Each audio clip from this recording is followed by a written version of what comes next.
Hi, I'm Stefan, the BMW DIY guy. Do you want to protect the vulnerable front end of your BMW M2, M3, or M4? I'll show you how.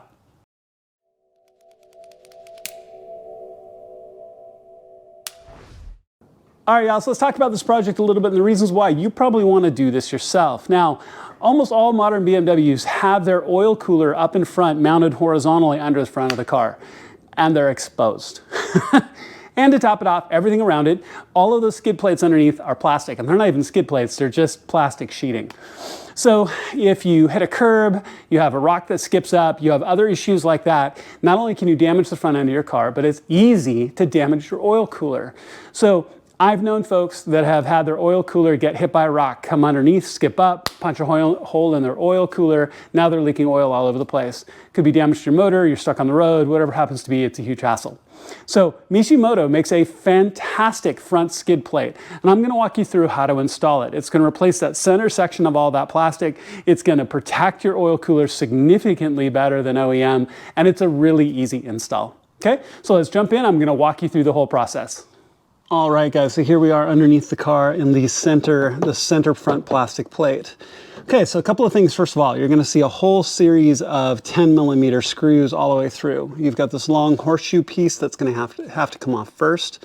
So go ahead and pull all of the 10mm that hold that into place with those 10mm screws.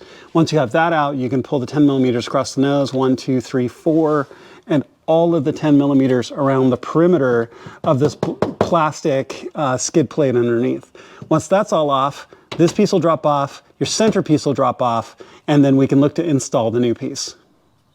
All right, so now that the center plate is off, now quick side note, you probably saw my Zoom Sport screen on here before. This is no criticism of their product. It's really, really good, and it's an excellent solution if you just want to protect your oil cooler. In my case, I wanted the entire skid plate, which is why I'm changing it out. So now that's off, especially here across the nose, you tip it down and pull it out from the nose and around this little deflector screen.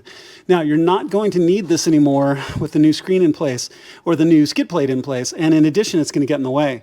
So you want to use like a plastic trim tool or a small screwdriver to get underneath these little plastic tabs right here and lift. So you can see right there. And you're going to walk all the way down the line of this to walk this off, because basically these clips are the only thing holding it in place.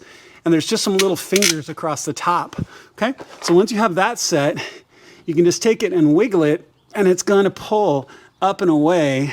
So you can see right there where it pulls off the top of the oil cooler right there, because there's just some little fingers on the top, okay? So once you have that deflector off, as you can see, and I've already skipped forward just ever so slightly, you just take the end of your new skid plate, slide it up underneath the bumper, line it up with holes, and then you can see you can just press it right up into place and line it up with the holes of the existing 10mm screws. So what I normally do is I will put one here in the back that will help hold it in place, and then I can walk around and do all the rest since the lip is hooked there in the front. Now the other thing I tend to do is I also tend to not snug all of the bolts down immediately. So if I need to move it a little bit, if I need to move it around a little bit to get the holes lined up, it's easier, and then I can snug them all down. Okay, so walk around the perimeter, get all of your 10mm back in, and I'm really excited to have this in my car. And then we'll put that kind of C-shaped bar back in, and you'll be done. All right, y'all, so go ahead and clean up and put your tools away. And as I mentioned, this is not a hard job to do once you get your car in the air. Now, always be careful when you do that. Of course, I talk about using jacks or jackstands or my Quickjacks, and I have some great videos on the Quickjack products. I really like them, and I wouldn't use anything else in my garage.